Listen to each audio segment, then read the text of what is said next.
వీరికి? మా daddy one of the most favourite recipe ఇది, ఆనపకాయ పెరుగు. ఏంటి మీ డాడీకి ఫేవరెట్ అయితే మాకు నచ్చాలి అంటారేమో. మీరు కూడా ఒకసారి ట్రై చేసి చూడండి, మీకు ఫేవరెట్ అయిపోతుంది. ముందు ఆనపకాయని పీల్ చేసి ఇలా చిన్న చిన్నగా కట్ చేసుకుని పక్కన పెట్టుకోండి. వాటర్ యాడ్ చేసుకుని సాఫ్ట్గా కుక్ అవ్వనివ్వండి.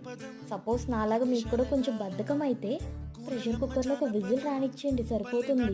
ఇప్పుడు ఇంకో ప్యాన్లో ఆయిల్ వేసుకుని ఆవాలు, జీలకర్ర, వెల్లుల్లి, కొంచెం శనగపప్పు, మినప్పప్పు, కరివేపాకు, ఇంకా ఎండుమిర్చి కూడా వేసి ఫ్రై చేసుకున్నాక మనం ముందుగా బాయిల్ చేసుకున్న ఆనపకాయ ముక్కలు, సాల్ట్ వేసి ఒక 5 minutes కుక్ అవ్వనివ్వండి. ఇప్పుడు స్టవ్ ఆఫ్ చేసి పక్కన పెట్టేసుకోండి.